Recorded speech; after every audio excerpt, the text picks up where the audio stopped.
Just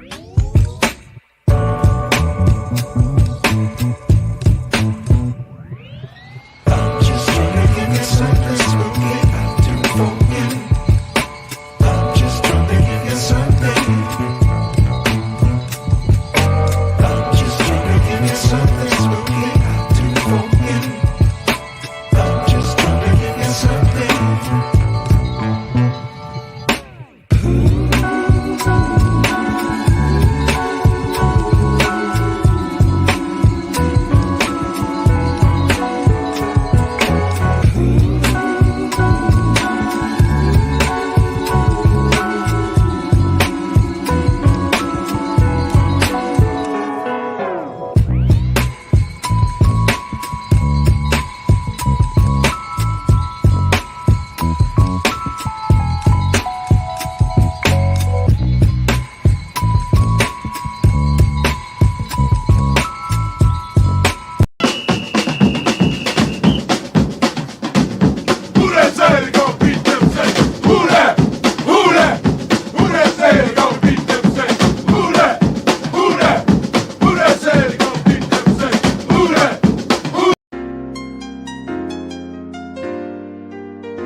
I'm a who that. I'm a who that. Long as I'm living, I'm a who that. Lose or winning, I'm a who that. Sports coma, yeah, this is where we do that. Where we do that, where we do that, where we do that, where we do that, where we do that. Boogie like Benson, I'm a who that. I'm a who that. Sports coma, this is where we do that. Where we do that. Welcome, welcome, welcome. Somebody please better help. Running this thing like Elf. I thank God every day I'm not a felt. Go to YouTube live with Big Q and the guys. If you ain't ride or die, the bandwagon get flipped. Been marching in, that was way for the ring. I was yelling out your shame for the championship. Bucking on Tampa, duck down. Falcons, pluck, get shut down. Panthers ain't much touchdown. The vision really belong to us now. So much hate on the Saints, you could probably tell. Ever since Bounty Gate hit the NFL, when things seem fishy, then you probably smell the crooked referees on Roger Goodell. Yeah, fucking like this, and I'm a who that. Every day I'm living, I'm a who that. Lose or winning, I'm a who that. It's the sports coma, this is where we do that. Where we do that, where we do that, where we do that, where we do that, where we do that. Boogie like this, and I'm a who that. It's the sports coma, this is where we do that. You're listening to the Sports Coma with Big Q and the guys on the PRO Media Network. What's up, fam? Welcome. And I rock with the Sports Coma with Big Q and the guys, where we have intense, entertaining, educating, and enlightening sport talk from your favorite sports fam. I'm up in this thing. Shout out to the mighty Who Dat Nation. We representing, baby. Shout out to the fam. Appreciate y'all being in this Monday episode of The Coma. Man, this one entitled Saints and wide receiver James Washington, who came in, checked out with the team, and agreed to a 1-year deal. And Mickey and Dennis Allen loading up that offense, man. Very good, just really great moves for the black and gold. We're going to cover several moves today. I'm going to try not to keep you guys too long on this episode of the show. But big ups to everybody out there in the mighty Who Dat Nation, man. Good to see y'all here. I see a lot of y'all out here. OG Jerry in the building. Pelicans, Nola, brother Edwards in this thing. Poppy 504. Mr. Barnes, shout out to you, my brother. Trav 504. Kevin, good to see you, fam. Shout out to you as well. King Morrison in the building. Good to see you, sir. St. Doug, shout out to you. Good to see you, brother Tedra. My dog Trey in the building. Shout out to Trey. Much love to him and the rest of the entire family, man. I see you, bro. Shout out to you. Mr. Phantom in the building. Brother Wallace in this thing. Good to see everybody. What's up, Pammy, baby? What's popping with you? Good to see you. Dev84, what's up, fam? Appreciate you. What's popping? Brother Quavadius is in this thing. Shout out to you. Good to see you, sir. Much love to everybody, man. Thank y'all for being in the stream as we talk about this, man, on the day. What's up, Chris? Shout out to you, fam. Appreciate you. All right, so for the family members, please feel free to hit the like button if you hadn't hit it. Hit the like button. What's up, Jamaica, baby? Shout out to you. Hit the like button. Hit the subscribe button if you aren't a subscriber, and feel free to share the show on your social media feed. Listen, the Saints putting in that work, man. They're doing some really good, solid things out there and making some really good signings getting James Washington, a speedy veteran wide receiver, been in the league for several years. He'll compete in the wide receiver room. And most certainly with this, you know what this means, fam. You know what this means? It means that the Saints are eventually going to get rid of Traquan Smith. Traquan Smith, your damn days are numbered, sir. Let me tell you something. They're not playing this year. They're not playing all this. He good for blocking crap. You up out of here, playboy. They about to get you clean up out of here, man. James Washington is a fantastic receiver, man. He dealt with some injuries, but speed and very crafty guy, was productive in his years with the Steelers. The Saints get a good veteran to push the room. A.T. Perry, we're gonna go over the depth chart from a wide receiver perspective in a little bit. Said, shout out to you. Good to see you. Sir Roger, shout out, sir. Appreciate you. Brother Gundam, shout out to you, brother. Good to see you in the chat as well. Much love. All right. Covada says he survives all this depth he got. Yeah, I know, bro. Hey, man. Nah, bro. It's over with. That's a done data big time, bro. This guy he up out of here, man. He up out of here, man. He ain't lying. I'm telling you straight up. I ain't lying. Traquan Smith is done. He out of here. What's up, Dana? Shout out to you, Queen. Appreciate you. April, shout out to you. Much love to you. Good to see you in the building. Much love to everybody, man. But we're going to cover the news notes and items on this article, man. And we're going to go over a few other things. Let's jump right into it for the deal. Shout out to The Wire, as they were one of several outlets that covered it. Yeah, bro. I know, bro. I know I said it. Yeah, I told them, man. That's the first thing I said when they signed it, James Washington. I said, man, Traquan is done. It's over with. It's over with. Tell them, dude. Huh? That's who you are. And when you find that out, huh? It's over with, Traquan. It's a done data, baby, with all that kind of stuff. But anyway, let's get into it. The Saints, they signed him to a 1-year deal. And this is according to Jeremy Fowler of ESPN, dropping the scoop. He's a former second-round pick out of Oklahoma State. Very productive player. Washington was a productive part of the Steelers' pass-catching party from 2019 to 2021 before he signed a 1-year prove-it deal with the Cowboys, only to miss most of the year with a foot injury. He appeared in 2 games with the Cowboys before he was waived, closing out the 22 season on the Giants practice squad. So how does he fit with the Saints? We discussed the role he'll be pushing the offense, but the Saints are effectively asking 5 players to compete for 2 or 3 spots in Washington. Brian Edwards is a part of it. The wide receiver picked up from the free agent wire. He's familiar with Dakar, as we all know. Traquan Smith, A.T. Perry, and Malik Flowers, assuming the top 3 spots are locked in, and they are, with Chris Olave, Michael Thomas, depending on his injury situation, which is looking good according to Mickey and Dennis Allen, and Rashid Shaheed.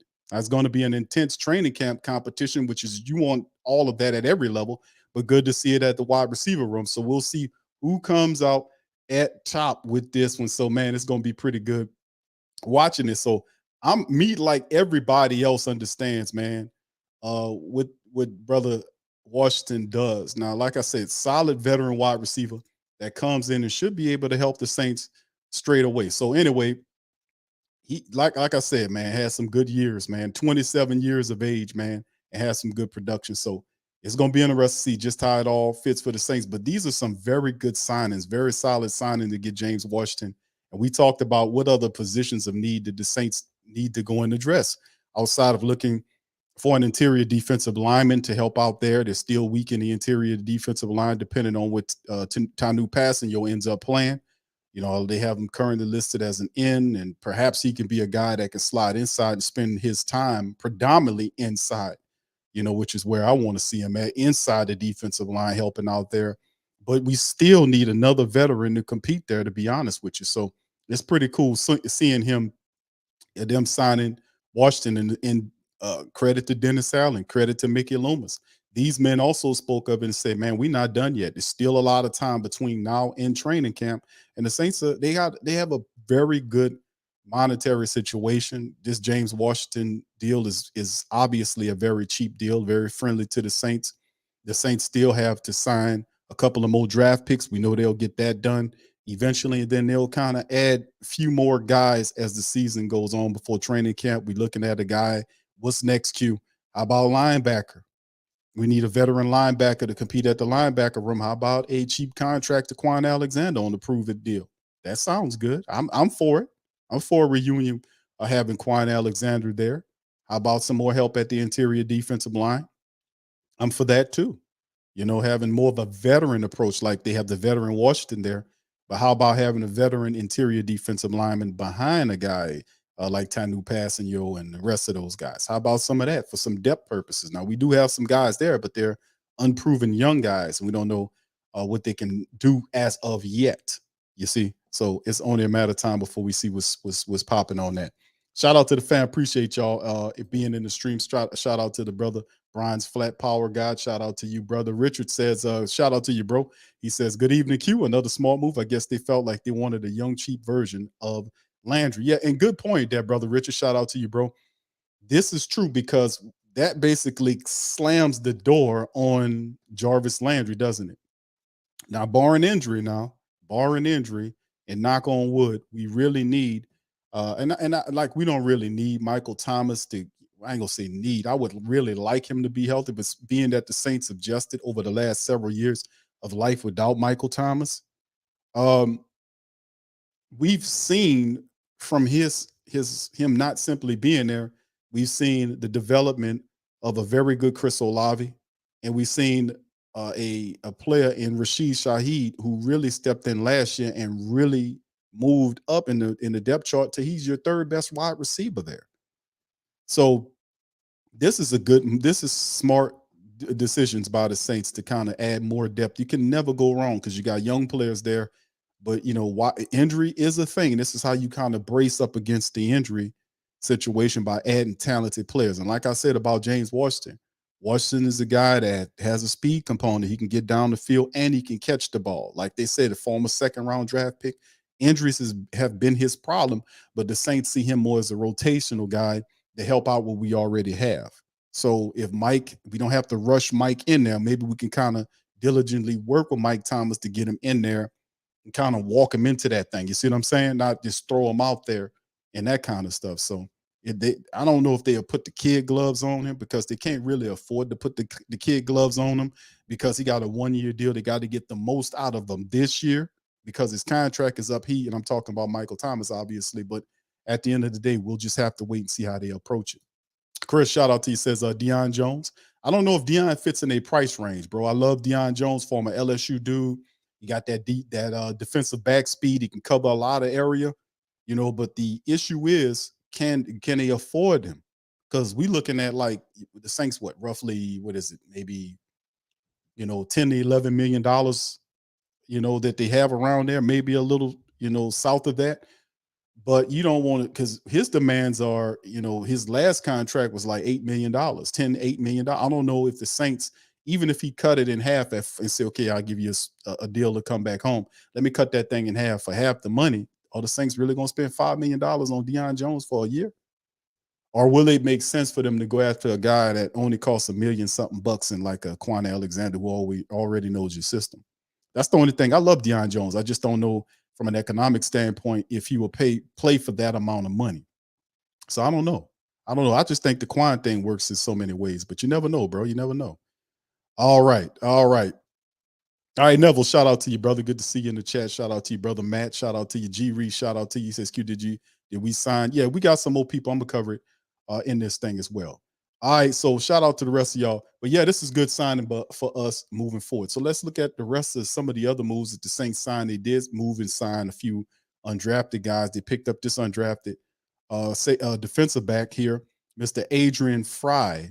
They picked him up here today. The Saints announced it via the Twitter that they picked up and signed Adrian Fry and a couple other people. And of course, Mr. Fry is a guy that 40 time is 4'4", 6 feet tall, 195-pound corner. They call him a safety. That's what they were making mention of, safety. So he has a dual component with him. So you have 6 foot, 195-pound cornerback out of the University of Texas Tech, who last year had 20 tackles, 12 solo, 1 pass defense, and 1 pick. So good size for Adrian Fry. They picked this brother up. and added him to the team today. The Saints also made another move and picked up. Let me see if I got this other guy here. Here he is, a running back for you guys out there, Ellis Merriweather, running back from UMass, the Minutemen. And this is a scouting report that I was able to find on this brother, 6 feet tall, 220 pounds. His 40 time ain't all that is 4.6, but he's mostly like a kind of a power back, north south runner, one liner. And they kind of lay him out there as a bruising back with great athleticism, a power running style to go along with enough wiggle to make defenders miss in the open field, and possess ultra ball security. Evaluation is that he's a between the tackles runner who can move the chains, north-south power runner. Merriweather is short, compact, and powerful. He demonstrates a swift sidestep in the second level and has shown to be more capable in the passing game for the Minutemen. Now, in addition, he flashes a strong stiff arm capable of jolting defenders. Merriweather owns a bell cow mentality and embraces the workhorse role. He wants all the carries. He's yet to fumble in his 200, and let me say that again, yet to fumble in 283 career carries during his time at UMass, and he plans to employ a more up-tempo offense. So that's what they're saying. So which also means expanded committee approach. But that's what they're saying. He was a 3-time captain, heavily on the NFL radar, could factor into a late round equation. And they just talking about could be a bargain selection with immense upside. This guy finished out to give him a 6th-round grade. The Saints pick him up late after the draft and bring him in. So there you go. North-South power runner, yet to fumble. His name is Ellis Merriweather. He got a strong football name, and to be honest with you, man, that's that's a good football name right there.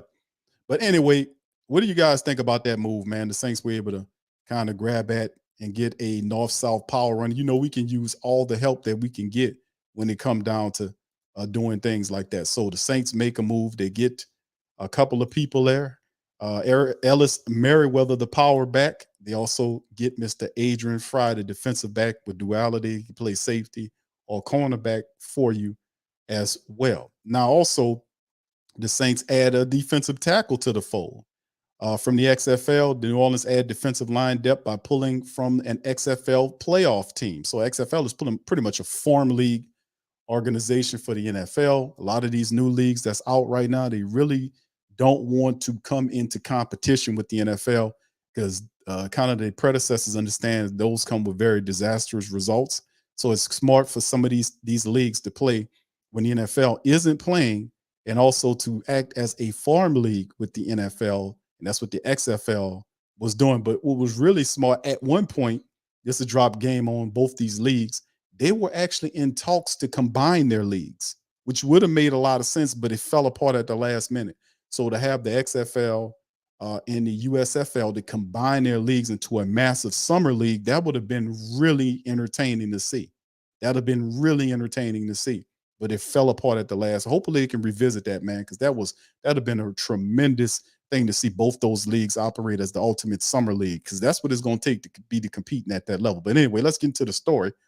New Orleans Saints, NFL Network's Tom Pelissero reports that the Saints are signing XFL defensive tackle Jeff Heflin on Monday. Heflin played collegiately for 3 seasons at Northern Iowa and 1 at Iowa. He compiled 21 tackles for a loss, 10 sacks in those 4 years. An undrafted rookie out of Iowa in 21, Heflin played 1 season with the Packers, and last year with the Giants, appearing in 5 games. He just finished the spring with the Houston Roughnecks of the XFL. Shout out to the Saints News Network giving us the scoop, brother Kyle T. Mosley. Much love to my brother. The Roughnecks were eliminated in the XFL semifinals by the Arlington Renegades. They finished the season with a 7-3 record and entered the playoffs as a top seed in the XFL South Division. Heflin finished the year with a sack and 3 tackles for a loss among 19 total stops for the Roughnecks. 6'3", 304 pounds, Heflin joins the Saints defensive tackle position that has tons of changeover. The Saints spent the 1st-round pick on Clemson's defensive tackle, Brian Breesy, and signed free agent tackles Nathan Shepard and Kalen Saunders this offseason. The Saints ranked just 19th against the run in 2022. The defensive tackles contributed just 13.5 of the team's 94 sacks over the last 2 seasons. So you can see those were numbers heavily that the Saints are looking at to improve. So the Saints go and they get he is a veteran guy. He played uh, with 2 different teams. He's a young veteran. So the Saints add a very spunky defensive tackle by the name of Jack Heflin to the team. So we'll see how that all shakes and goes moving forward. So interesting, man. Very interesting for the black and gold. All right, so let's keep it moving along. Let's take a look at the next thing we're gonna play for you guys right there. We got Cam Jordan chimed in here, fam. What's up, Chief Peanut? How you doing, sir? Much love to you. Appreciate you, brother Eric. Shout out to you, bro. Much love. Appreciate you, brother. Finnis is in this thing. Shout out to you, cuz. Much love. All right, so let's hear what old man Cam with the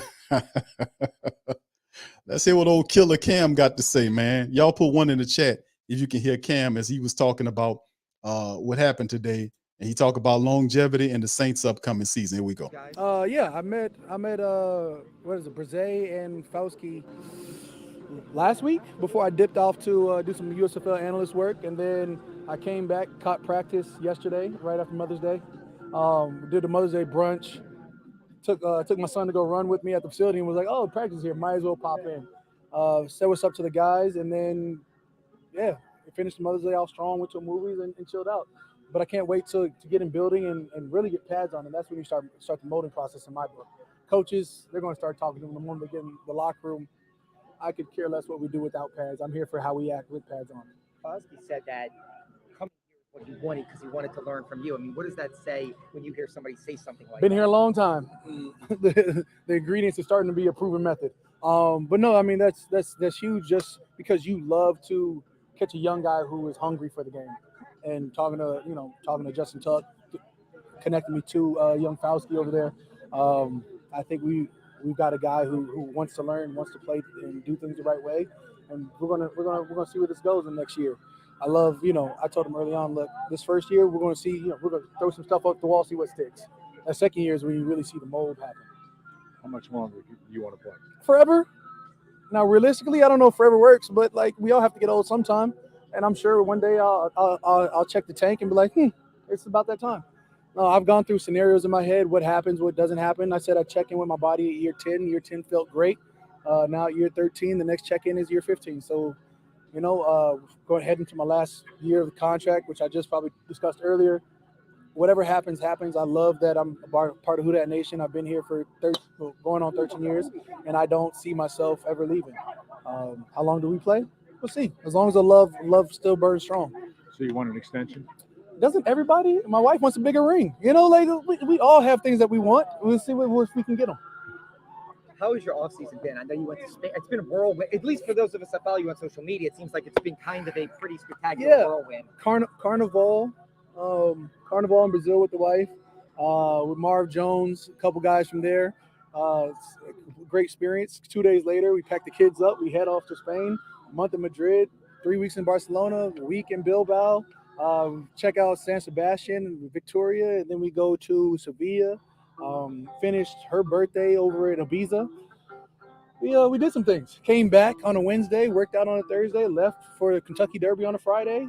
Came back, worked out a little bit, then went off to Detroit for some USFL work. Yeah, haven't really taken a breather yet. Still got some more. Yeah, got some more work this weekend.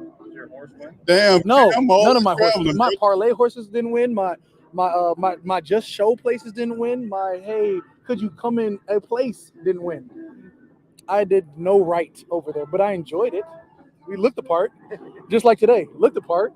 Got the golf shoes on. We feel the part. Now, if I get a sleeve of balls and I start whacking them and have to go get another sleeve, I will probably do that. I may not feel the part. That's interesting, man, from Cam, man. And yeah, he can't talk about, man, he wants to play forever. That's that Brady thing, I guess, man. But in the end, what's interesting is just it speaks to Cam, man, how Cam Jordan has been here with the Saints, man. 13 years. Listen, let it set in, fam, that Cam Jordan is the best defensive end the Saints ever had. He could, if we vote on it, and we're gonna have a showdown online, we're gonna vote, the best defensive player that ever was Now, we would say it's Ricky Jackson, right? Because Ricky Jackson's sitting in the Hall of Fame. We know the only reason why Cam's not in the Hall of Fame right now because he's still playing. But when it's all said and done, this guy's going in the Hall of Fame. I mean, he took down Ricky Jackson's sack record. He got the record, and he got another year. And of course, we got to make, Q, they got more games than what they had back in the day. I understand that, but that don't necessarily guarantee that you're going to get that. They also, getting a lot more injured frequently than they did back in the day, too. So it kind of equates a bit, but this guy here, man, Cam is all, and the greatest gift outside of all of the great stuff that Cam has done for the community and the team over the many years is the fact that he's been available. Think about that. The last couple of defensive ends that we drafted, those guys haven't been available. It's like that's the most difficult thing that we can get from a defensive end is just to be there like the majority of the time. Cam is always there, man. And whatever game he need to give the young Fauski, as he calls them, because he was talking to Tuck, because Tuck is a Notre Dame guy. Fauski took down Tuck's sack record at Notre Dame. So if we can, would you be happy to have Justin Tuck here as you? Would y'all be happy with a black and gold Justin Tuck? Could this be Isaiah Fauski? I mean, just saying, man. But I looked the part. So safe to say Taysom Hill can hit the ball further than that. I think my son could probably hit the ball straighter than me, but like it just depends on the whack, Yeah, Taysom is probably somewhere in Utah playing a golf course. It was probably just stopped being cold over there. He's been golfing in the snow most likely this whole off season. I would never. Yeah, Taysom for.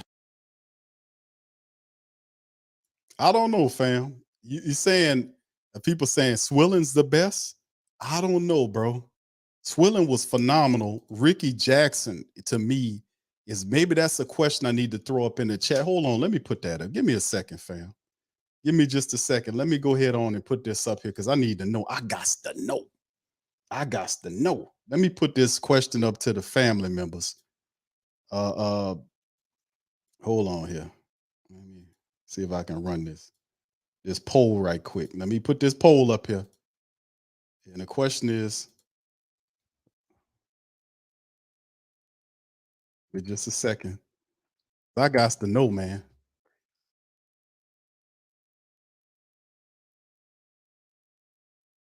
About to start a whole nother show based on this. Let me tell you something. Let me tell you.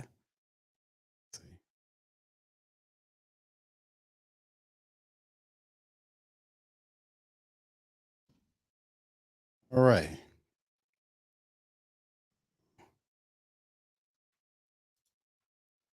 Okay, we got, let me see. We're going to put Cam Jordan, top 3 people. Ricky Jackson.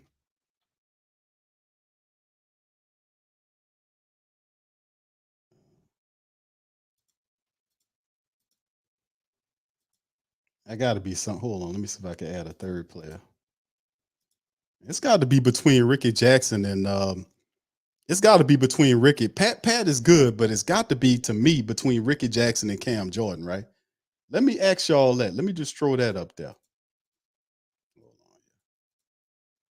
Cam. Maybe I can do 4 of them. Y'all give me 4 of them. Who else y'all thinking out there? Who that man? Let me see. Cam Jordan. Put Pat Swilling up there. Pat Swilling, Ricky Jackson, and who would be a 4th one, fam? Who's the 4th player y'all would throw up there? Who's the Mount Rushmore of defensive players on the Saints in the all-time Saint list? Now we talking about, like, I guess I don't want to throw I guess we could throw a defensive back in there if you want to, but Cam Jordan, Pat Swilling, Ricky Jackson, Sam Mills. Who's better, Sam Mills or Vaughn Johnson? I say Sam Mills is better than Vaughn Johnson. Will Smith is interesting. I don't know about B-Mac, man. Bobby McCray. Tracy Porter. No. Sharper. That was a 1-year wonder. Sammy Knight's up there. Let's just talk about, like, I guess, because the rest of those guys, you got a defensive lineman, you got 2 linebackers with Pat Swilling. Okay, Jonathan Vilma. Leroy. Now I don't know about Leroy. Wayne, yeah, Wayne Martin. Wayne Martin. How about Wayne? Yes, Wayne Martin. Let me throw that up. That'll be it right there. That'll be for right now. We'll do another one because that was my all-time favorite Saint at all before, when I was a younger guy was Wayne Martin. Love Wayne Martin. Now let me ask the community there, man. All right. So there it is. It's up there, fam. So everybody, we got 150 plus up in the building. I want y'all to chime in, hit that poll up, man. I got it pinned to the chat. And people already spiking it right now. Hit that damn poll. Tell me what y'all think, man. We're gonna get to the bottom of this. Is it Cam? Is it Pat? Is it Wayne? Is it Ricky Jackson? All right. Okay, the family throwing down. All right, y'all hit that poll. We're gonna finish off the results and talk about the results at the end of the show. Now let's move on. You look who we got up here, family. We got the man, the legend, the myth, Mickey Loomis, man. Mickey Loomis is about to chime in and tell us about what he thinking about right now. We got Mickey in the building, family. You know we love Mickey Loomis, man. Mickey's the greatest. He's the best. Let's see what means. Let's hear what Mickey got to say, man, about the roster and how he feeling about things. Here's Mickey Loomis. Like, I was pretty excited about it. You go into these drafts every year with, probably 20 guys that you kind of have targeted, and you end up, generally you're going to end up getting a good portion of them, but not every pick. And I felt like every pick was someone that we had targeted within that group. And it didn't fall perfectly for us, but it kind of did in a lot of ways. So real excited about the group. I thought that, we had a good rookie mini camp and saw some good things. And so, look, I'm optimistic. Talk about just Foster more, maybe the genesis Yeah. of bringing him in and finding the diagnosis, and then obviously signing him after the fact, just where he is and how you all feel about it all. Yeah. Well, first of all, we brought him in because he's a good player and Bro, I'll take care of it. a versatile, well-rounded tight end. The fact that he's from New Orleans and has a history, at LSU and here really had nothing to do with our interest in him. And that was, and that's emotional, to come take a physical and discover something that is unexpected. I know that's tough on him and his family, and yet they handle it so beautifully. And the great news is that the prognosis is good, and even the treatment protocol that he's going to be under is going to allow him to, do some things in this off season and hopefully play in the fall. So when do you think he'll be able to do everything he needs to do, Nick? Well, that's dependent upon the doctor's schedule, but from what I understand right now is that he'll be out on the field and participating in everything that we do, subject to his treatment schedule. Is this like a testing thing that he's constantly undergoing things, or is all of that over? Yeah, I think those are questions for him. It's not really for me to disclose, his treatment plan. How incredible is it that we're even able to talk about this, that he's able to Yeah. play after? Yeah, pretty exciting, really. Because when you hear, when you hear the diagnosis and you immediately think, his well-being, football becomes secondary, and then as it goes along, and you get good news and you hear optimism, and it's just that part of it's really exciting. What do you say about the medical staff? I mean, Nick Fairley, John Dorenbos, Boston Monroe. I know that there was another. Yeah, look, there's some you don't even know that, and that's a credit to John Amos and all of our team doctors and trainers that they've been, pretty diligent and they found some things that others didn't, and yeah, I can't say enough about the medical team and the job that they do for us on a daily basis. Mickey, I know you'd like to take advantage of, eliminate any musts before a draft. Yeah. The way things happen with your defensive line this offseason, let some guys go in free agency, and then it felt like Yeah, there were some holes, and then yeah. first 2 picks in the draft. I mean, was there almost you guys liked the depth in the draft enough? You felt like you were going to be able to address that in the draft? Or how did that? Well, look, we wanted to keep some of those guys, so it wasn't really a matter of letting them go. As you know, they made their choices, and look, I understand that they deem that to be best for them and their situation, their families, and that happens sometimes. And so we had to respond to that, and I feel like the response has been pretty good. But not wanting to sort of be forced into a position. Did you feel good you were going to be able to add to the defensive line in the draft? Well, look, I think we felt like there were some players in the draft that could help us. As I mentioned before, there were some targets that we had, and look, we got a couple of those targets, so it worked out. But you don't always expect that. You hope for it, but you don't expect it. And what do you like so much about Brazil? Yeah, I just like big, athletic. He's a great teammate. I saw all the things that we look for. He has, and I think durability's been a bit of an issue, but I think we feel good about that area. All right, old Mickey talking it up, man. Feeling pretty good. Mickey out there playing golf and talking it up, man. Talking up the team moves, man. So shout out to Mickey. And how to say, you got to give the same. Yeah, no. The only question is, do I talk to Mickey? No. Do I talk to Mickey?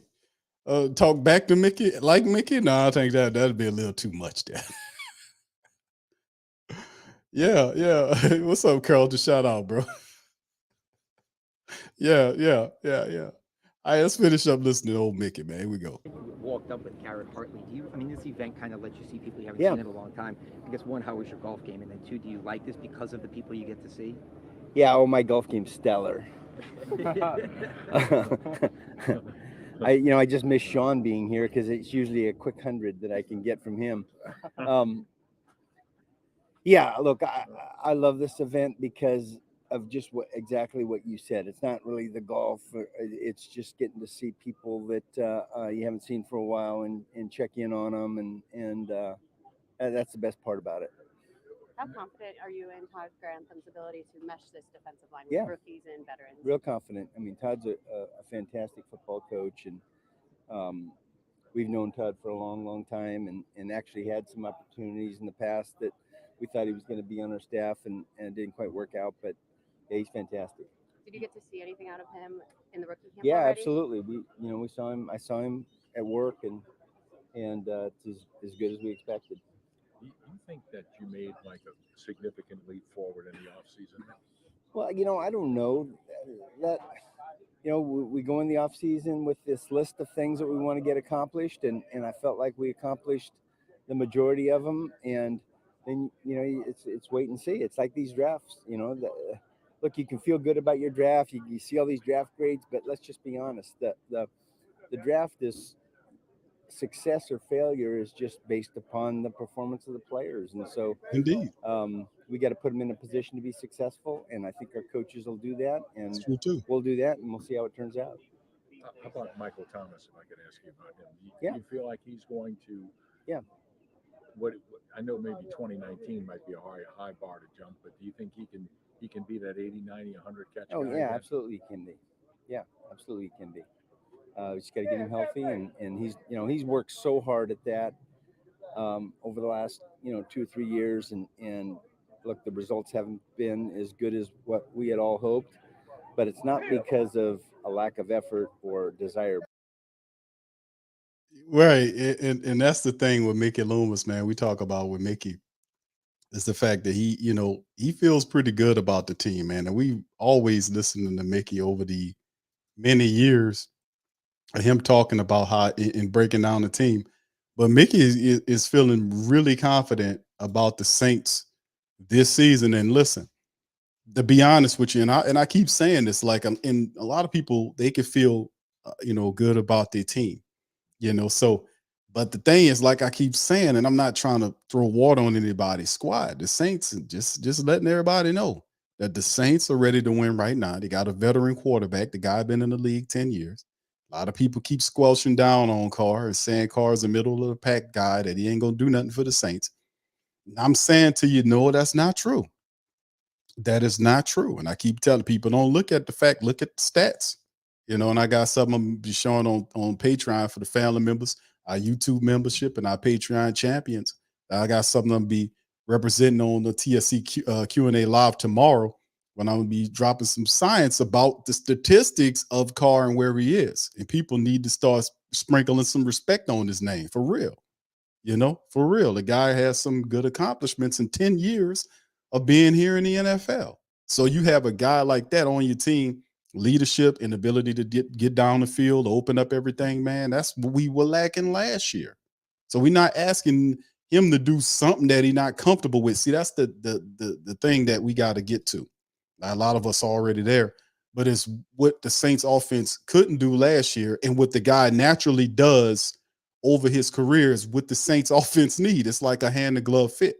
So he also brings leadership and an agreeable personality with Pete Carmichael, to the team.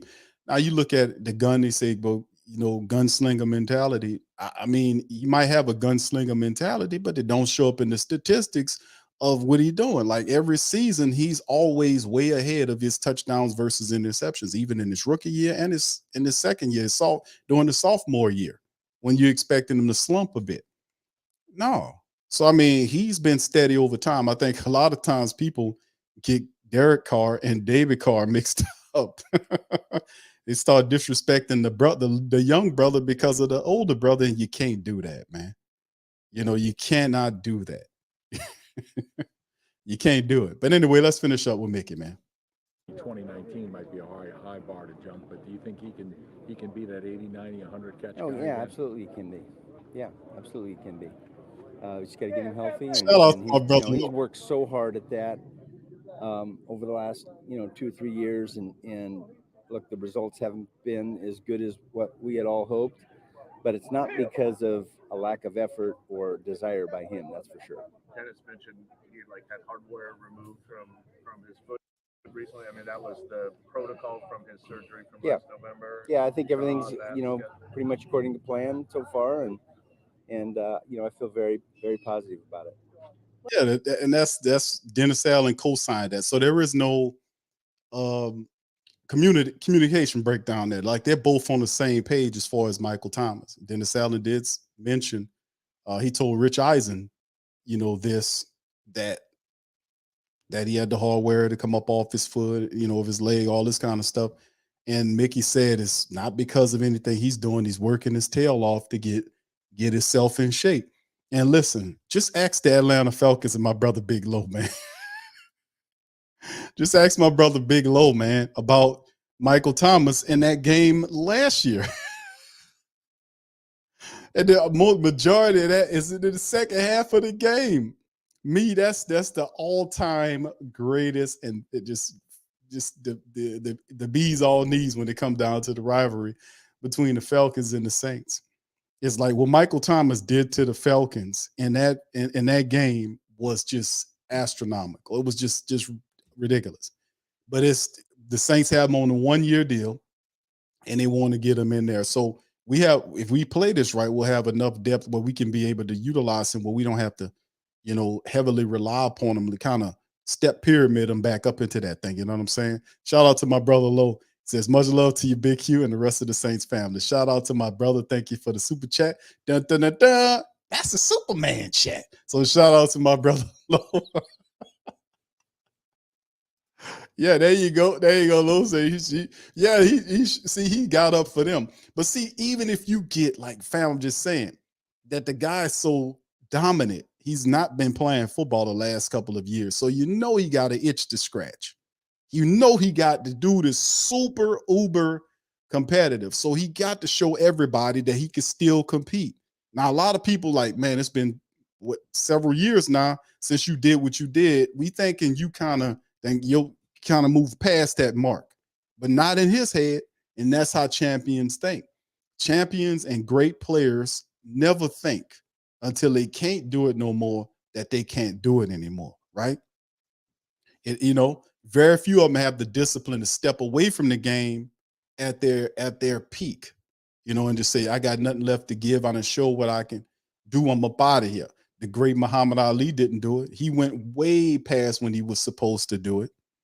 Michael Jordan went way past what he was supposed to do it, and we got it's several million examples out there of some of the greatest players at their respective sport that stayed a little too long, beyond their prime. Sometimes you got to have the discipline to know to step away from that thing. But Michael's like one of them great players. He's like, man, I'm gonna do what I got to do, and I'm gonna show myself and then show you in the process. So shout out to Low, appreciate you, man. All right, shout out to Baddest Sports Show podcast, Deep South. Much love, bro. Thank you for popping in. All right, let's finish listening to old Mickey. Here we go. What do you like about Kendrick Miller, even though you can't see him during the rookie minicamp participating? Yeah, look, he's just a talented back. Another guy that's great. That's right, team, good team guy. It adds to the room. I like we like his personality and just like the way he's going to fit. And look, he's a big, strong back, and can't have enough of those.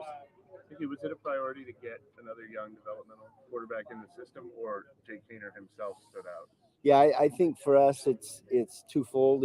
You always would like to have a young guy that you can develop, and then we just love the player. We had him in for a 30 visit, and he's got a lot of qualities that we value. So I thought he was off to a good start this weekend as well.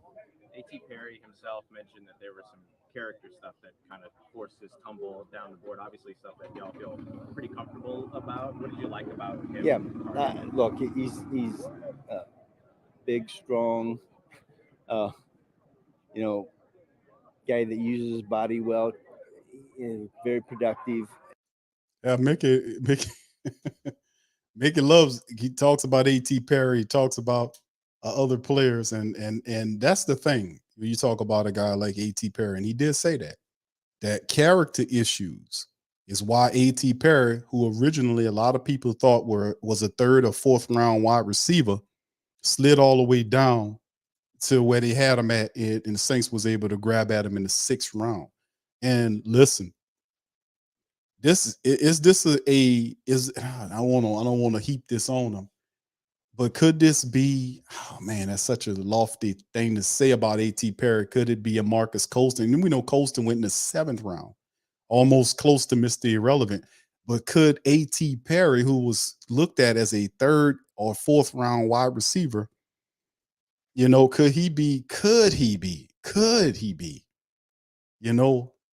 like we talk about these wide receivers, like we talk about a guy like Chris Olave and what he can mean, or Michael Thomas, But when it comes down to a guy that's all the way close to the back of the draft, like a 6 or 7 round pick, we look at him. Could A.T. Perry, that's a tall order in the Who Dat Nation, but can A.T. Perry get up there to that level where he's fat already out of the box? Marcus Colston was never a speedy guy, but he was always sure-handed. That's the thing. His size, and Marcus Colston knew how to utilize his size and catching the ball. Love Marcus Colston, man. He always represented for the Who Dat Nation, made all the difficult catches. He was fantastic. Love Marcus Colston, man. But A.T. Perry, who's a 6'4", 200-pound wide receiver with speed, catches the difficult balls, did have 17 drops in his time in college. I think that was over the last year or 2 years. I think it was the last year. Not over the last couple of years or during the duration. I'm going to have to check that stat. But he had 17 drops. So, and you watch the tape on A.T. Perry, and what you see is a big guy that knows how to use his size to, take advantage of small defensive backs that he's going against. He know how to high point the ball. He can block. A lot of people say, can he block you? Yeah, I've seen tape with him blocking. I also seen tape with him putting a move on somebody and getting beyond him, catching the ball out front of him, catching the ball away from his body, which shows that he's a good pass catcher. And the drops that A.T. Perry did accumulate in college, a lot of the drops was dropped. Not all of them, but a lot of them were like concentration drops.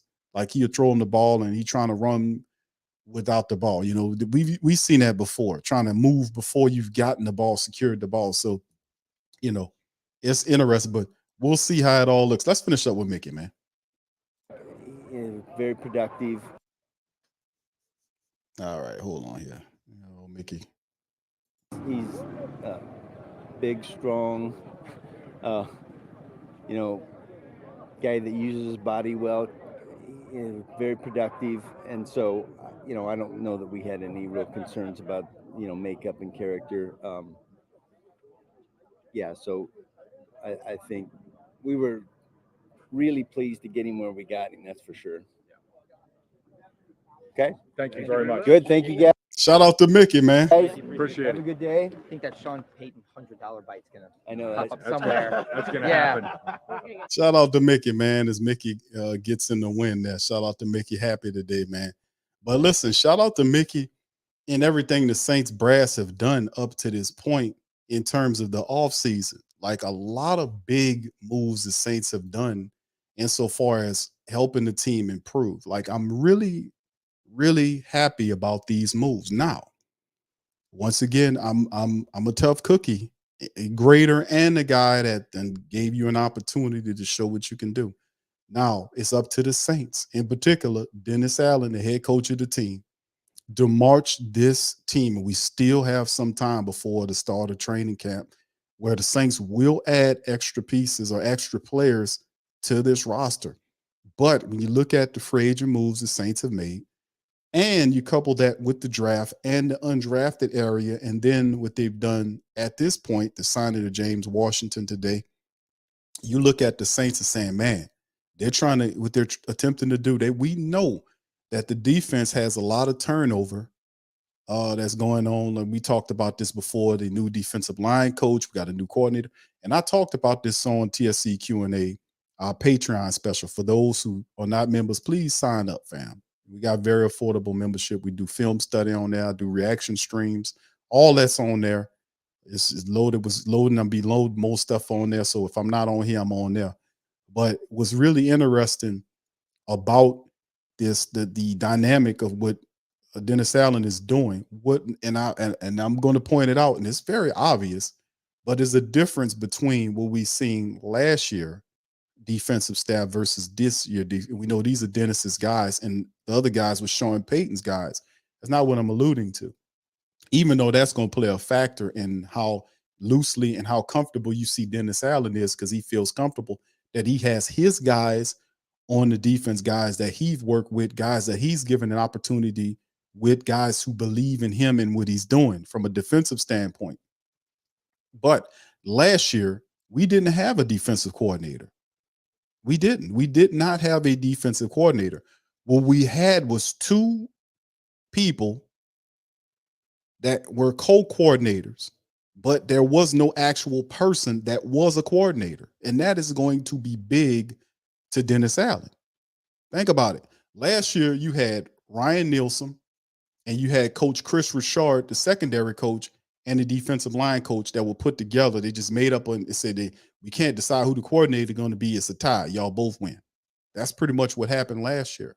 Well, with those guys splitting and leaving, you actually got a person that occupies the position. Even though it's a position in title, he is more of a defensive assistant, but nonetheless, he is affixed to that title.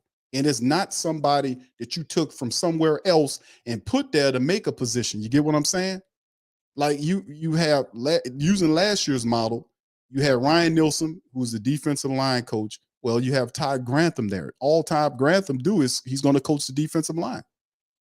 You got Marcus Robertson, who's the safety guy. He's going to, the secondary coach. He's going to coach the secondary.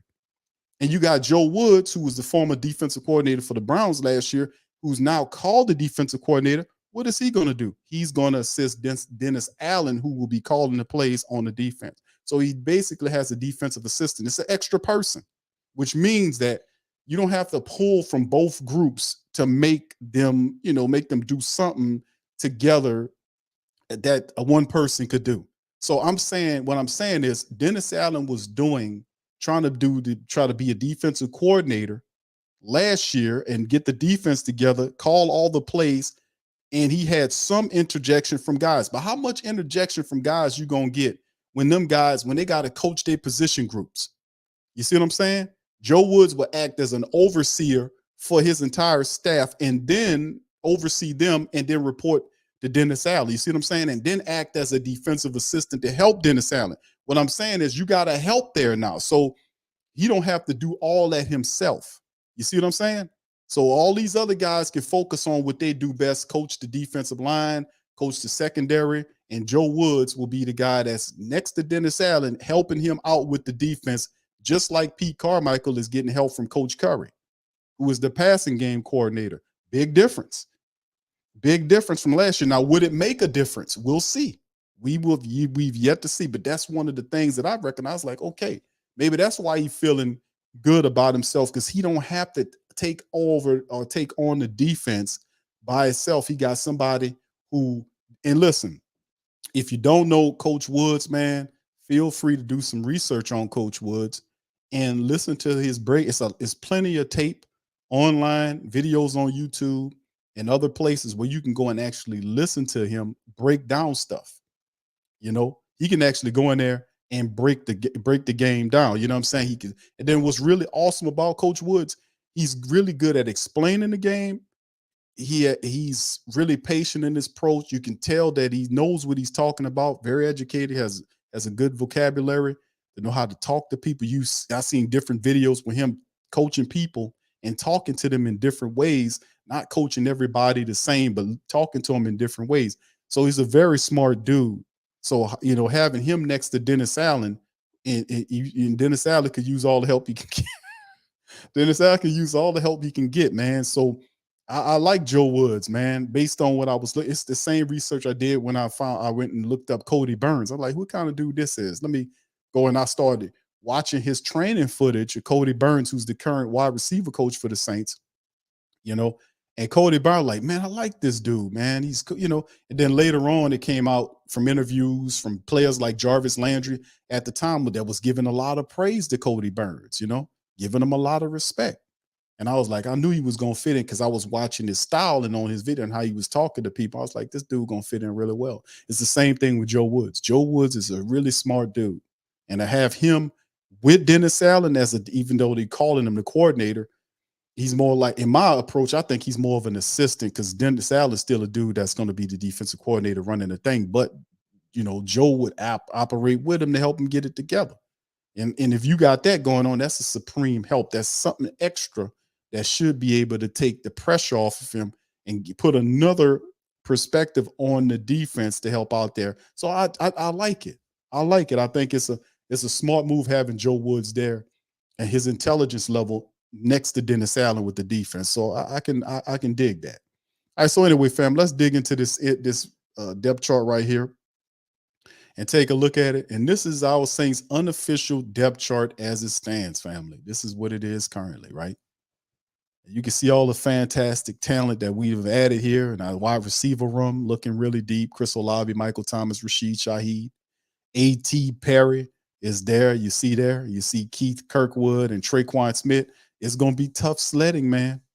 Tough sledding for guys. Now, Keith Kirkwood in his stint prior to him coming back from Carolina, he was a solid wide receiver for us. He went to Carolina and he just really didn't look good last year. He was dropping the ball, looked out of place of sorts. And it's going to be tough sledding for those guys to make the team. Quine Baker is a 7th-round draft pick the Saints had a couple of seasons ago, had that PED issue. The Saints brought him back because if you remember watching tape on Quine, did I say Alexander? I mean, Quine Baker, as I'm calling Quine Alexander to come back to the team. Quine Baker, the wide receiver, 7th-round draft pick out of the University of South Alabama. Now, if you go back and watch the tape on him, I was really excited about him because he's a 6'1" dude with a lot of speed, runs really crisp routes, has a lot of potential.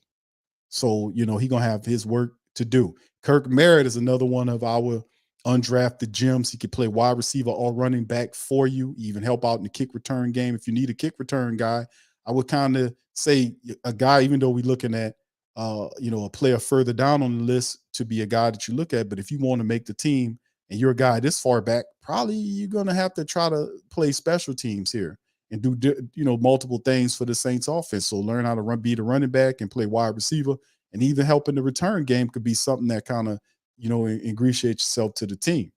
Brian Edwards is a guy the Saints picked up free agency. He was former Falcon and Raider guy that's familiar with our quarterback. And then, of course, you go back here, you see James Washington, the veteran wide receiver, signed today that brings some competition to the room. Very excited about that.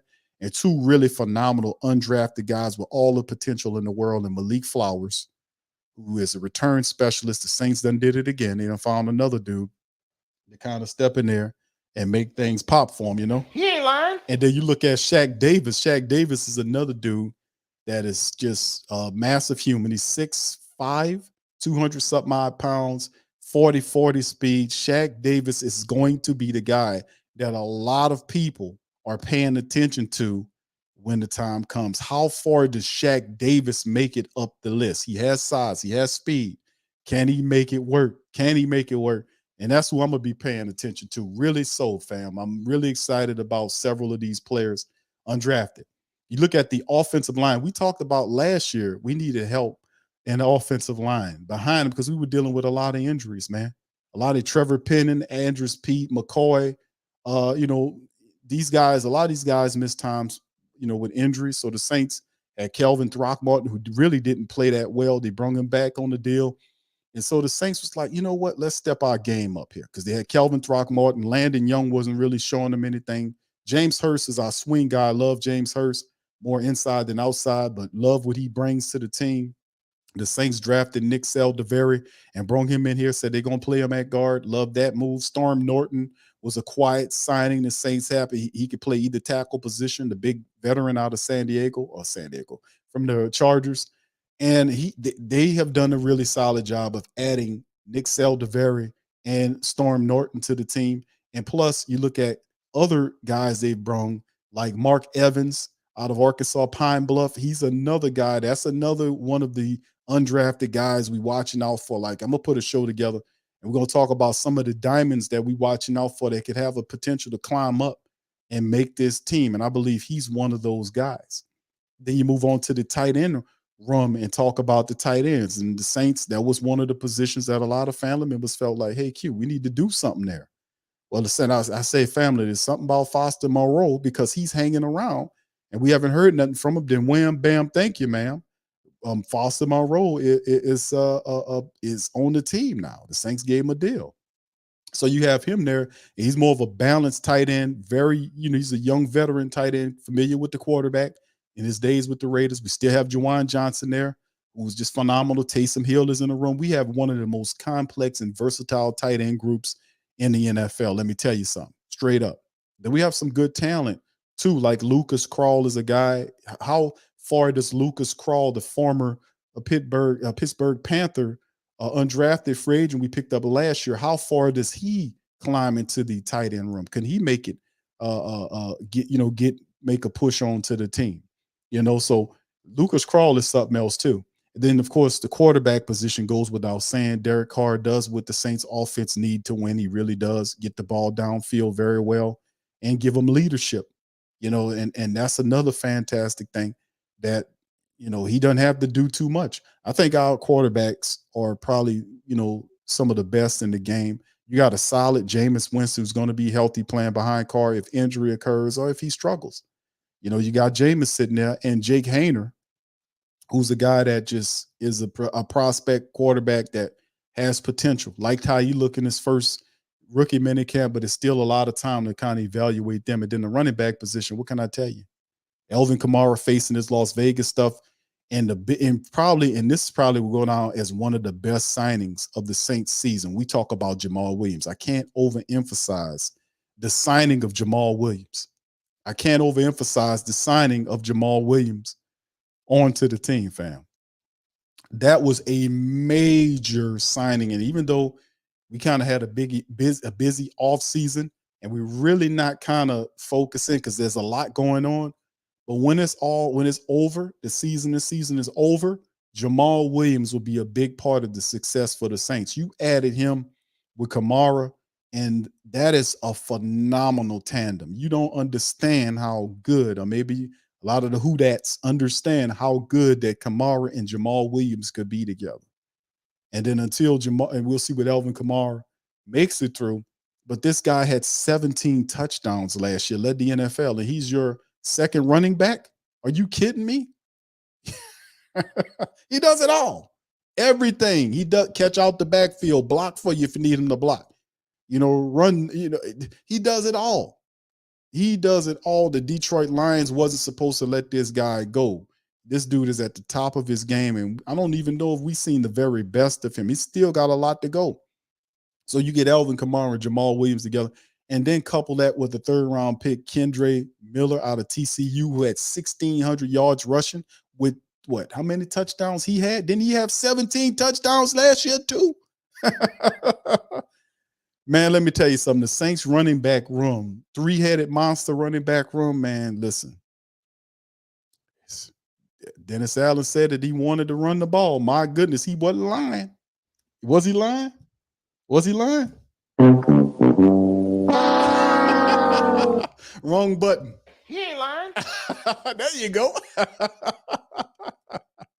All right, so anyway, and then behind them, family, we talk about Sharadrick Thompson. And I invite you guys to go and look at Sharadrick Thompson's tape.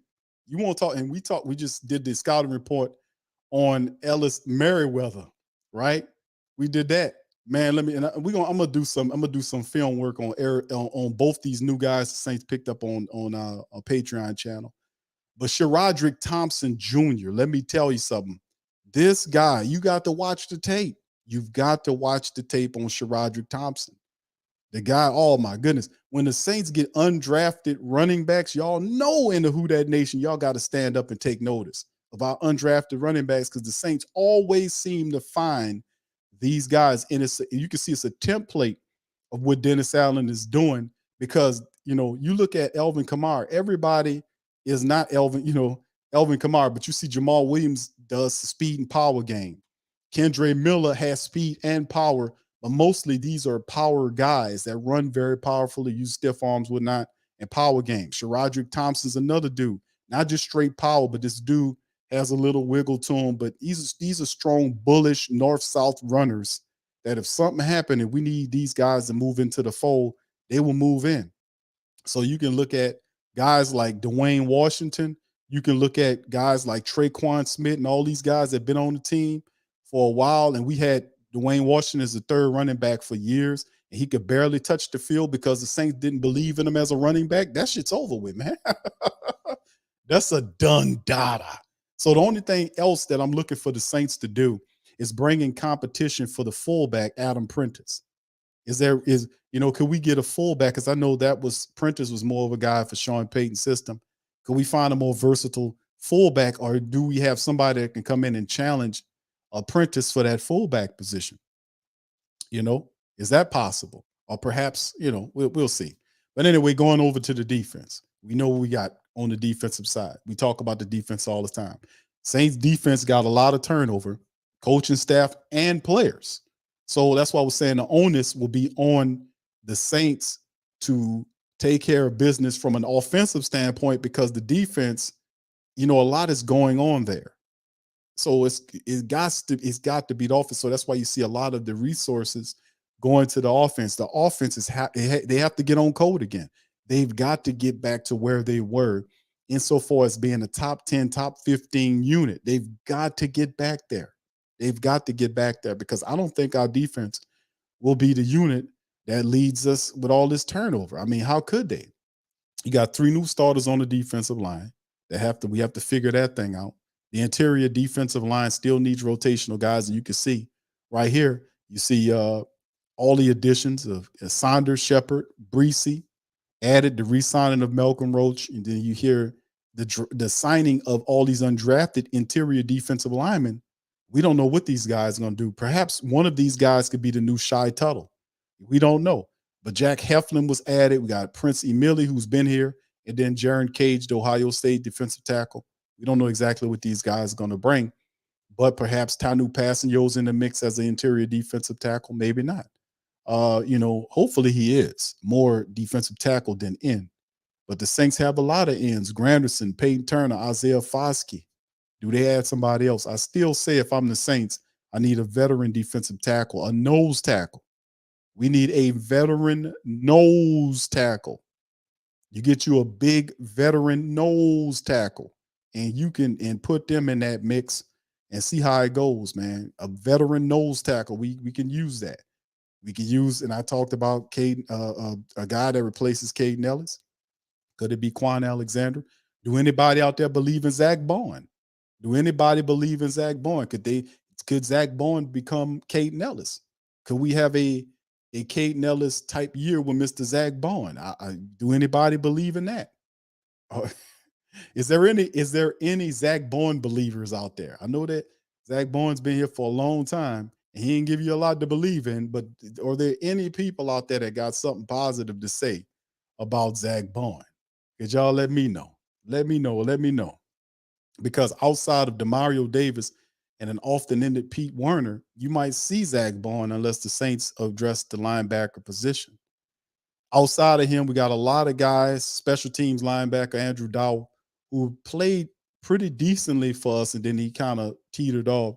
You got DeMarco Jackson, the 5th-round draft pick last year from Appalachian State. Love his game, seeing what he can bring. But outside of that, it's mostly people we don't really know what they're going to bring to the table. We know Nephi Sewell played well special teams wise, but these are still young players that have potential, but we don't know exactly what they're going to bring to the table. I know Nick Anderson and Anthony Orji, these guys are young athletic guys, but you always want to make sure you steady that room with a veteran, at least one, behind Caden Ellis or somebody that could kind of sturdy up the room a bit. And it makes sense to get Quan Alexander to me because he'll work cheap and he's familiar with your system. The secondary room is the deepest room on the team to me, outside of what could be the wide receivers now with the addition of James Washington. But I guess it's a race for the money. If I got asked to who that nation, what's the deepest room on the team? For a while, it was a secondary room. It was a secondary group, deepest on the team because of all of the talent that we have there. They added, Lonnie Johnson Jr. could play corner and safety. They added Jonathan Abram to knock your head off, to bring ferocity behind Marcus May and Tyrann Mathieu. Laddie Daddy there with Paulson Adebo. Alante Taylor's in the mix. And then behind those guys, you got some talented players, special teams guys, that Hugo Amadi, JT Gray. Smoke Monday. What does Smoke Monday become? Smoke Monday got a long way to climb.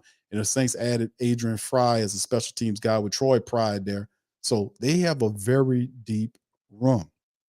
So, and no need to look at PJ Williams no more. So the Saints kind of getting these old guys out of the way, the PJs, the Traquan Smiths, and the Dwayne Washingtons, and all those guys. If you can't contribute to your position group where you come from on special teams, if you're a running back and you can't be counted on to run the ball, if we have issues, they're going to get you up out of here. It happened several times. It happened with Justin Hardy. It happened with Chris Banjo. The Saints don't just want a person that could just be good in special teams. You have to play at least decently the position that you come from, whether that's a safety or a wide receiver, running back, wherever it is, because injuries happen. You might be called upon to step into that role. And then, of course, we go to the special teams, which have been very unspecial these last couple of years. So Will Lutz have all the competition in the world. The two guys kicking against him and the Saints have all of his medicals. And I'm sitting up here saying, damn, they got two guys competing with him. Will Lutz got to show him something, man. Will Lutz got to get back to where he was, man, this year. He will be a big part of the success for the Saints going forward. He has to get back up there again. Last year, 74% accuracy, kicking field goals. It ain't going to cut it. It'll get you competed against. And ultimately, if these guys out kick you, because anything can happen in the pros, they'll run your ass out of here, lickety split. And of course, the punting situation, we know that Lou Headley, that very, interesting punter that they brought in here, really interesting punter. But Blake Gilligan going to punt him, kick him clean up out of here, man. So Blake Gilligan ain't going nowhere. And then, of course, the kick return game, we know all too well. Malik Flowers is a guy in the room. Hopefully, Malik Flowers or somebody else would take that kick return or the kick return specialist position, get Rashid Shaheed's name off of there. So because we want Rashid Shaheed to pay attention to his wide receiver 3 duties. We need him in offense. So that's a lot. All right. So, all right. Oh, yeah. I heard about that, Quavadas, that he met with the Steelers today. So, we'll see. All right. Okay. No, they got him up here. I don't think he went back to school. I want to say he's still here. I'll check on it though. All right. So anyway, with that being said, fam, let's go and do a brief recap right here with the fam. We heard from my boy Cam Jordan dropping some science about the moves the Saints have made and stuff. Good to always hear from Cam and his perspective on things. Always great. We heard from the man, the myth, the legend himself, Mr. Mickey Loomis, as he broke down his thought process. You can see a very happy Mickey. Mickey, what kind of hat you got on, man?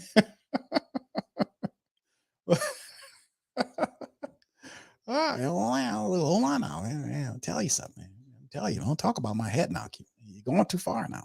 All right, so anyway, let's go. And then, of course, the signing of James Washington, very solid deal by the Saints, getting him on a 1-year deal to help run Traquan Smith out of here and kind of, beef up the wide receiver room, add some more talent there. A guy, a veteran with his speed, and he's still a guy. He had some banged up times last year, but he's healthy now. He passed the physical. The Saints inked him. Very solid signing for the Saints. I like this signing a lot. Like it a lot. So good having him to come back here. And also the Saints addition of they added some more players to the team, Adrian Fry, and also Ellis Merriweather, running back out of UMass, a north-south runner with power. And that's Dennis Allen telling you, we want to be a power team. And then, of course, the Saints did add defensive tackle from the XFL. What's his name again? Mr. Jack Heflin. So they bring in Big Jack Heflin from the XFL to enter into the defensive interior group to provide some competition right there. So that's a few things that we're talking about right here. And this is a couple of the guys at the Saints. You see James Washington is officially announced by the Saints Twitter that these guys are the new guys that are joining this squad. So with that being said, shout out to the fam, man. Appreciate y'all being in the building on this one as well. Yeah, that was yesterday. I want to say they brung us a pre. I'm gonna check out and see what else they got going, because I know the Saints still have a few more position groups that they said that they're gonna be looking at adding to the team. So it's pretty cool, man, to see how they operate, man. I just love what they're doing. I'm gonna be honest with you, fam. I love what they are doing. It's just a matter of getting it all together and making it pop for the upcoming season. So that's what it's all about to me. All right. So anyway, yeah, I would have to say so.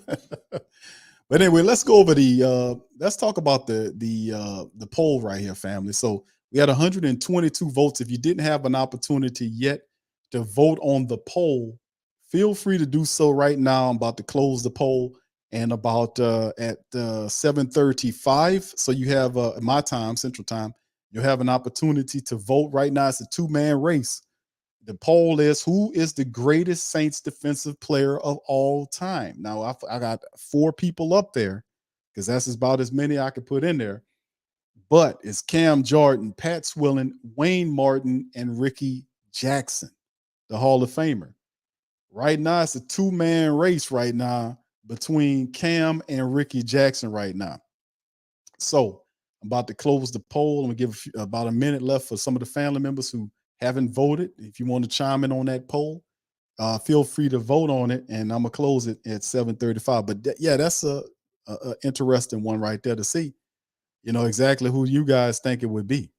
All right, Tedra says, I want to say this now. This will be Taysom's last season. Quietly, team have been getting good people to do everything Taysom does. Okay, so he will not be needed next year. Sorry to say that. He'd be headed towards Sean Payton. Now, Tedra, is that? You know what? That is interesting though. But when you have a guy like Taysom Hill, man, and I said that like a couple years ago. I was like, okay, if the Saints need to, like, because Taysom was starting playing wide receiver, he was taking reps from Traquan Smith and the others. I was like, if anybody might have contributed indirectly to the lack of development of a Traquan Smith, it is Taysom Hill, because a lot of the game reps at that time, Taysom Hill was taking Traquan Smith reps. He was, and he was so explosive and dynamic that Sean Payton relied on him a lot. Now, with that being said, you are absolutely right. If you look at the Saints wide receiver room and what they were to do, not just the wide receiver room, but just the offense totally, you got all these real fantastic players at every level. We talking about veterans. We talk about James Washington's not a slouch. James Washington can hurt you. He can hurt you. He's one of them dudes that can get downfield and hurt you. He can catch the ball really well, and he has speed. He got talent. The thing about Washington is that he's had some injury concerns, He's been banged up, but in a rotation, he could help. So, and then there's also other players there that have potential that could show up too. A.T. Perry, Shaq Davis, Malik Flowers. So you have big physical guys with athleticism that are very talented. So it's no longer like a centered point where I guess this all depends on where Pete Carmichael, where does his imagination have Taysom Hill fitting in this whole matrix of great talent we have? Like Jamal Williams is here. Do you see Taysom Hill taking Jamal Williams off the field? If you got Kamara and Jamal Williams, to put Taysom Hill in there, or perhaps to put Taysom Hill at fullback. We've seen Taysom play fullback. Could they utilize him there? Taysom could be used all over the field, wherever you need him to. That's the definition of a utility player, wherever you need him at. So yeah, you can see so much talent at every skill position, running back, wide receiver, and even you add where Taysom is at the tight end position when you add Foster and you got Juwan Johnson there, and Taysom in the mix. The Saints could pretty much do whatever they want to do with Taysom Hill. Then you add a quarterback that can throw the ball down the field in cars, so it kind of takes him away from that role. So you got a point on that, Tedra. It'll be interesting to see exactly how it looks, but it's going to be awesome, man. All right, shout out to you, Colorado. Good to see you, fam. Eugene says, hold on, I'm sorry. I done lost your comment, bro. I was about to pop it on there. It popped off of there. I'm sorry.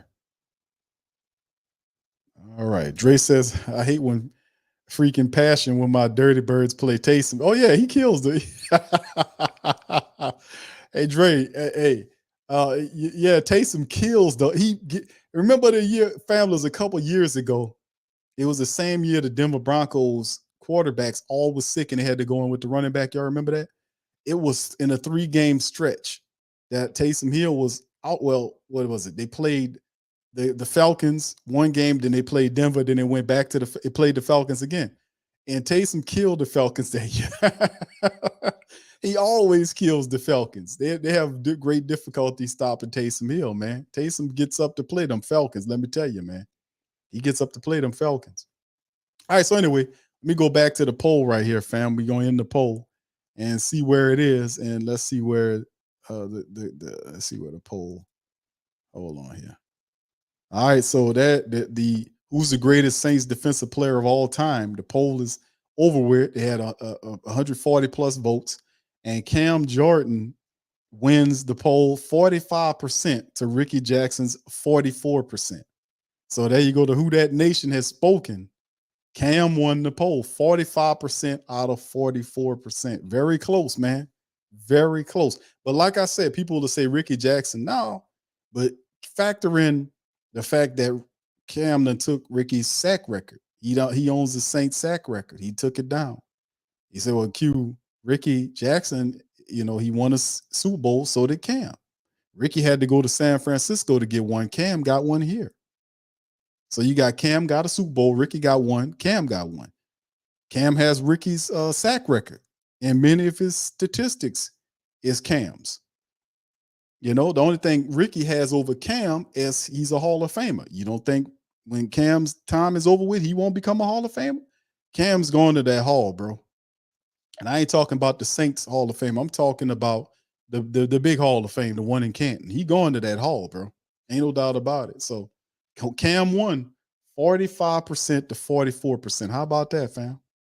How about that? Y'all, how y'all feeling about that one? Y'all feeling good about that poll? A lot of old schoolers ain't gonna be feeling that one.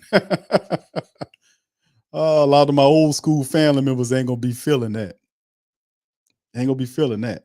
Oh, he didn't have? Hold on here. Hold on here. Cam didn't get that bowl, man. Hold on here. Hold on here. I'm tripping. Hold on here. Hold on here. Oh, he was a couple seasons late on it. Hold on. Y'all, Cheryl is right. He don't have it. He don't have it. He don't have it. Damn, he was a couple years late. That's right. Yeah, that's right. That's right. Sure did. Yeah, he came in 2011. Yep, he just missed it. So yeah, Ricky got him on that. I'm about to give Cam a suit. Y'all are right. Cam don't have that bowl. Ricky got him on the Super Bowl. Cam got him on that.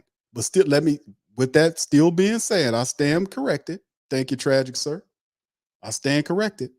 With that still being said, is it still Cam Jordan is the best player there. Is he still a guy? All right, y'all tell me.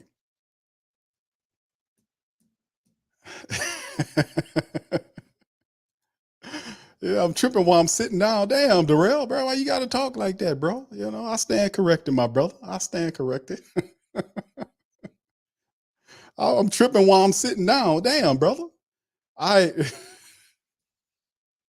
All right. So Devin says, I give Ricky the slight edge, but if Cam keep playing like this, it's going to be him. All right. Yeah, I don't, but listen. So it's still Ricky in y'all minds, even though Cam owns Ricky's records. And even though Cam don't have the Super Bowl with the Saints, neither does Ricky Jackson. Ricky went to San Francisco to get it. So we're gonna count the San Francisco Super Bowl that he left the Saints to go and get. We talking about all-time greatest Saint player, right? You know, all-time greatest Saint. Okay, Cam don't have his, right? But Ricky had to go to San Fran to get his. That ain't nothing good for us. That ain't good for us. You know, y'all talk to me now. Come on now, talk to me.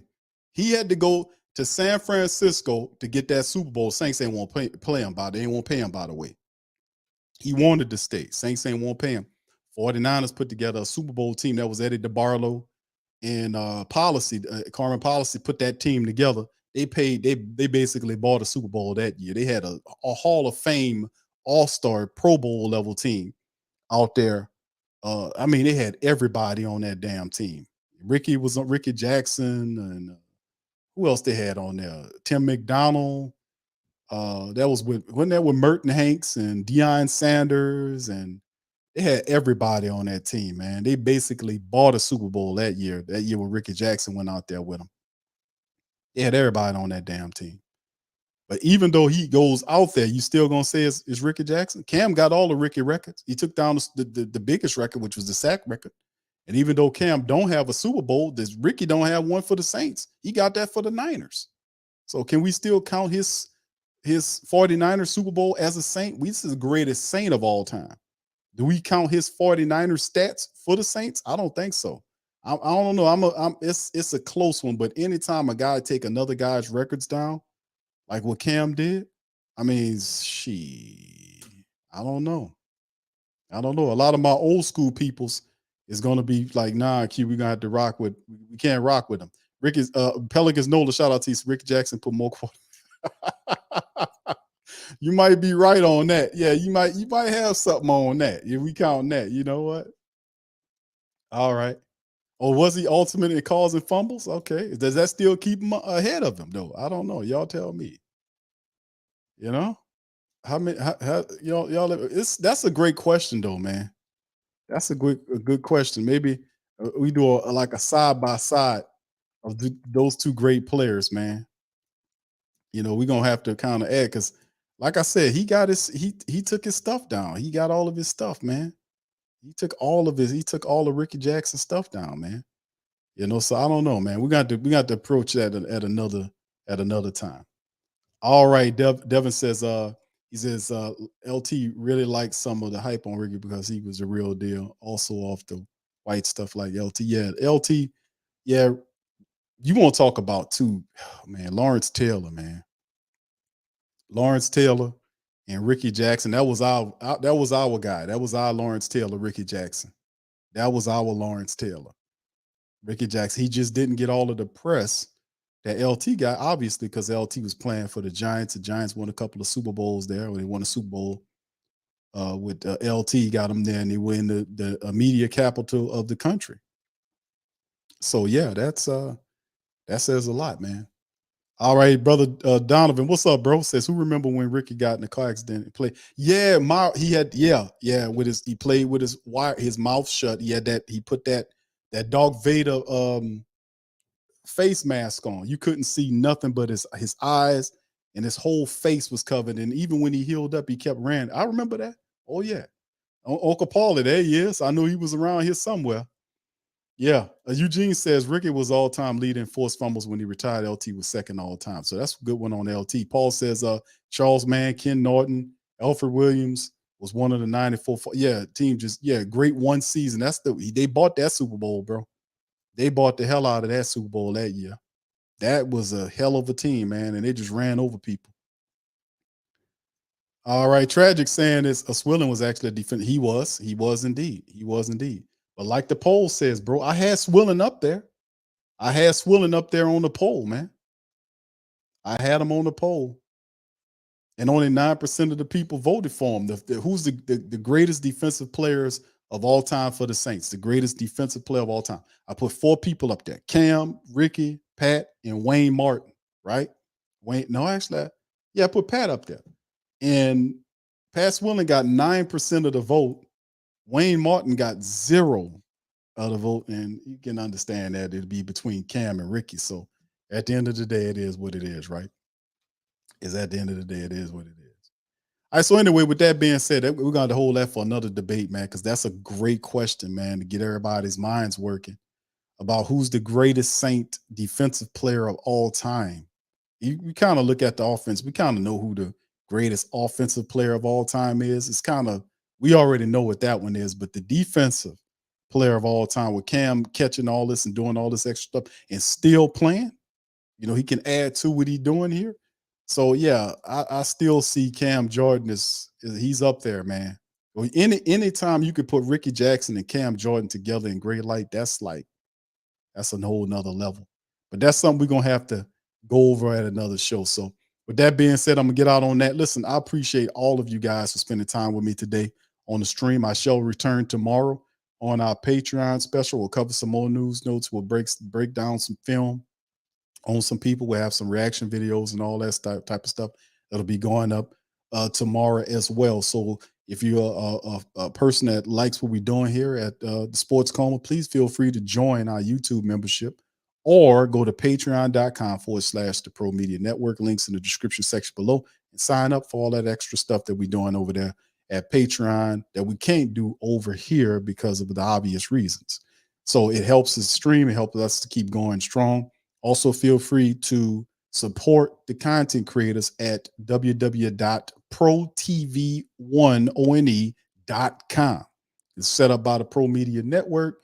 You got other content creators on that thing. So support the website, www.protv1.com. Links in the description section below. Also, feel free to throw some support at the whothatdaily.com, where the articles at for our website and all that kind of gravy stuff. So with that being said, I'm gonna get out on that. Uncle Paul is throwing this one at me. Say his Q.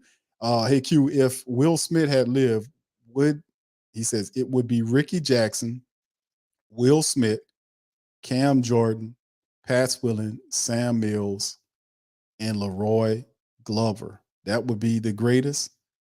If Will Smith lived, you think it'd be Ricky Jackson, then Will Smith? Okay. All right. Rest in peace and power to Will Smith. He's in the conversation, man. You look at the sack masters. We had some really good ones over the years, man. And rest in power to the great late Will Smith. Much love to that brother, man. And all that happened, just senseless. But yeah, he's up there in the conversation, man. Be cool. But with that being said, I'm gonna tip out on that. Much love to the fan. Appreciate y'all for chiming in. Like I said, show some support for the family members. Check out the link tree. All our links to everything that we're doing. It's a lot of stuff, too much stuff to talk about. Also, feel free to support our sponsors. That's in the description section. ExpressVPN and Outlaw, all natural body products, deodorant with no aluminum in it, stuff that, tear you up, all that kind of stuff. They got it available. And plus, when you click the link, you get 20% off there, and you get 3 months off at ExpressVPN. We're doing it all. Much love to the family. Holla at y'all on the flip side. Who that to you? In peace. Yeah. Boogie like Benson, I'm a who that. I'm a who that. Long as I'm living, I'm a who that. Lose or winning, I'm a who that. Sports Coma, yeah, this is where we do that. Where we do that, where we do that, where we do that, where we do that, where we do that, Boogie like Benson, I'm a who that. I'm a who that. Sports Coma, this is where we do that. Where we do that. Welcome, welcome, welcome Somebody please better help. Running this thing like Elf. I thank God every day I'm not a felt. Go to YouTube Live with Big Q and the guys. If you ain't ride or die, the bandwagon get flipped. Been marching in, that was way for the ring. I was yelling out your shame for the championship. Bucking on Tampa, duck down. Falcons, pluck, get shut down. Panthers ain't much touchdown. The vision really belong to us now. So much hate on the Saints, you could probably tell. Ever since Bounty Gate hit the NFL, when things seem fishy, then you probably smell the crooked referees are Roger Goodell. Yeah, probably like this, and I'm a who that. Every day I'm living, I'm a who that. Lose or winning, I'm a who that. It's the sports coma, this is where we do that. Where we do that at. Where we do that at. Where we do that, where we do that, where we do that at. Boogie like this, and I'm a who that. It's the sports coma, this is where we do that. You're listening to the Sports Coma with Big Q and the guys on the PRO Media Network.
WhoThatDaily.com. That's right, the WhoThatDaily.com. Your one-stop shop for everything New Orleans Saints, New Orleans Pelicans, LSU Tigers, even the top flight boxing news. So if you're a Who That and you're looking for a place to stay up on your team, WhoThatDaily.com is your site. The WhoThatDaily.com for the sport Who That in all of us. Check out the Pro Shop. That's right, the Pro Shop is the platform store where you can go and buy all the latest merch to support the platform. Available at the Pro Shops, we have dozens of hundreds of products available for you and your family. Unisex tees for men and women, hoodies and sweatshirts, tank tops, kids and baby items, long sleeve tees, mugs, pillows, wall art, bath bedding, face masks, phone cases, stickers, bags, fanny packs, socks, hats, and many other items. Please feel free to check out the Pro Shops. The link is in the description section below. And remember, it helps the platform.